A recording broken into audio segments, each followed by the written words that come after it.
March মাসের ৩ তারিখ পেরিয়ে গেল, তবুও পার্শ্ব শিক্ষকদের ভাতা বা মাইনা হলো না। যেহেতু তাদের সামান্য ভাতা, পার্শ্ব শিক্ষকরা প্রাথমিকে মাত্র 10,000 এবং উচ্চ প্রাথমিকে 13,000 টাকা ভাতা পান। এই সামান্য ভাতা তাদের মাসের 15 দিনে গিয়ে শেষ হয়ে যায়। স্বাভাবিকভাবেই তারা মাসের 1 তারিখের দিকে তাকিয়ে থাকেন, কিন্তু মার্চ মাসের 3 তারিখ পেরিয়ে গেলেও তাদের ভাতা বা মাইনাটা হলো না। এই গাফিলতি কার? পার্শ্ব শিক্ষকদের প্রত্যেকেরই কোনো না কোনো লোনের ইএমআই আছে। আপনারা জানেন যে লোনের ইএমআই সাধারণত মাসের 2 তারিখে করে কাটে, এবং যেদিন ইএমআই থাকবে সেদিন যদি অ্যাকাউন্টে টাকা না থাকে তাহলে 350 থেকে 450 টাকা ফাইন হয়। স্বাভাবিকভাবেই আজকের মার্চ মাসের 3 তারিখ পেরিয়ে গেলেও ভাতা হলো না। অ্যাকাউন্টে টাকা না থাকাই স্বাভাবিক। আমার নিজেরই 2 তারিখে একটা ইএমআই ছিল, অ্যাকাউন্টে টাকা না থাকার জন্য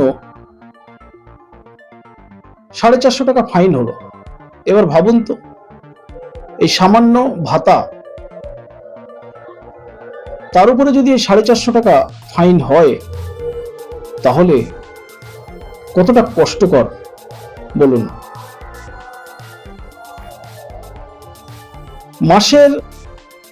মার্চ মাসের 3 তারিখ পেরিয়ে গেলেও পার্শ্ব শিক্ষকদের ভাতা বা মাইনেটা হলো না। এ দায়টা কার? এসআই অফিসে জানতে চাইলে ওনারা বললেন যে আমরা 5-6 দিন আগে আপনাদের মাইনের জন্য কাগজ পাঠিয়ে দিয়েছি।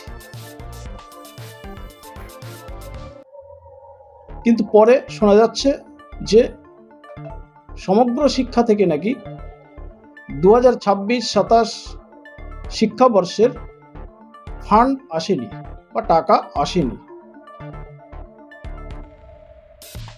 যেহেতু এই পার্শ্ব শিক্ষকরা সামান্য ভাতা পান, তো সমগ্র শিক্ষার ম্যানেজমেন্ট যারা এই অর্থ প্রদানের দায়িত্বে, তাদের কি উচিত ছিল না যে একটু আগে এটাকে ম্যানেজ করা? এটা এক ধরনের গাফিলতি ছাড়া কিছু না। সময়ের মধ্যে ভাতা বা মাইনেটা না হওয়াটা সমগ্র শিক্ষা ম্যানেজমেন্টের গাফিলতি ছাড়া কিছু নয়, এটা আমি মনে করি। তবে জানা যাচ্ছে যে ফান্ড ছেড়েছে, টাকা ছেড়েছে। তবে যেহেতু দোল পুজো চলছে, 4 তারিখেও হয়তো ব্যাংক বন্ধ থাকতে পারে। 5 কিংবা 6 তারিখে যদি ব্যাংক ডিলে না করে, তাহলে 5 কিংবা 6 তারিখে সকলের অ্যাকাউন্টে হয়তো ক্রেডিট করবে, এমনটা জানা যাচ্ছে। এখন দেখা যাক।